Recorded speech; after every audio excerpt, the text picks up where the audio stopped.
আজ মৌসির জন্য রান্না করলাম খুবই হালকা সাদামাটা এক বাটি মুগ ডাল। হাফ কাপ মুগ ডাল ভালো করে ধুয়ে পানি ঝরিয়ে নিয়েছি।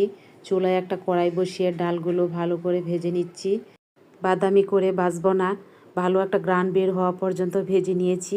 দিয়ে দিচ্ছি 3 কাপ পানি, দিয়ে দিলাম অল্প লবণ, সামান্য হলুদের গুঁড়া, হাফ চামচের চেয়েও কম আদা বাটা। এটা ঐচ্ছিক, না দিলেও চলবে। নেড়ে মিশিয়ে ঢাকনা দিয়ে ডেকে দিলাম। মৃদু আঁচে সিদ্ধ হওয়া পর্যন্ত রান্না করে নিয়েছি। হালকা একটু গুটে দিলাম।